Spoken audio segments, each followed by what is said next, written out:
Good evening, everyone. I'm Robin Wilt, and I am seeking your designation for re-election to the Brighton Town Board. I'm running for my third term, and I thought it would be nice to reintroduce myself in a certain way. And I wanted to do that by sharing an anecdote about my dad. Now, my dad, if you read in my letter of intent, is from Guyana, South America, and he chose this community in order to take advantage of the educational and professional opportunities that it would bestow upon his kids.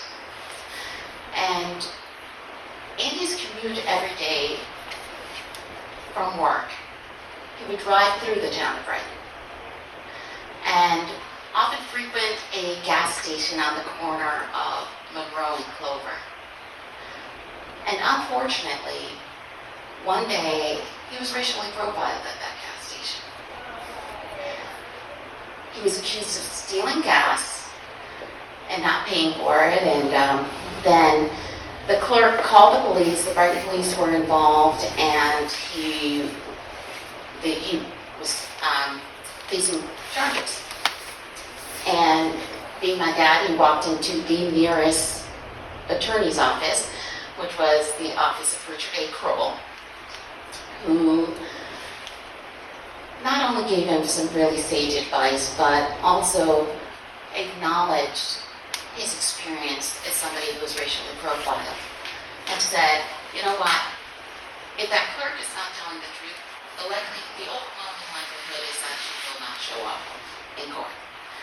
And that's exactly what happened. The clerk did not show up in court, and my dad was acquitted of all charges. But I say that story because even 40 years later, there are people in this community that still have this experience of being racially profiled, that still experience disparate treatment.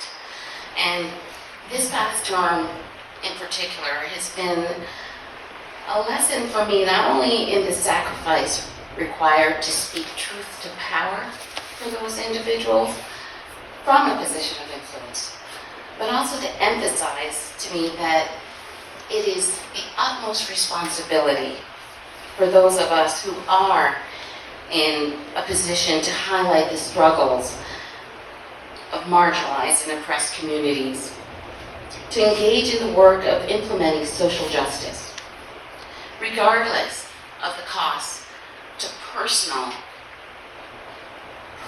popularity. If we as leaders fail to resist the overwhelming temptation to reinforce the status quo, the same communities that continue to suffer from harm and the same voices that continue to be ignored in our communities will continue under that oppression and will fail to make progress towards a more equitable and just treatment for all.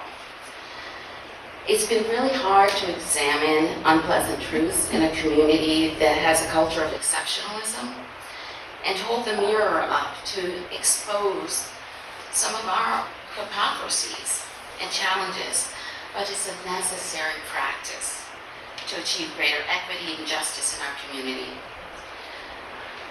We're not okay until all of us are okay.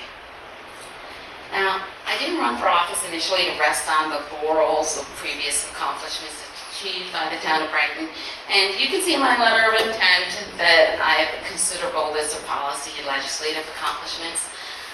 Moreover, I think what's more important is that I forged meaningful relationships with thought leaders in the broader community and across the region and nation, and that have helped raise Brighton's profile in the spaces where we've innovated.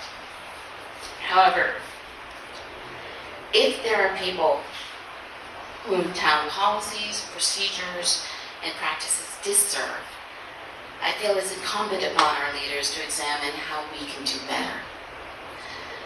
Therefore, it's not merely my professional experience that leads me to be uniquely qualified for the position of Brighton Town Board, but it's my lived experiences.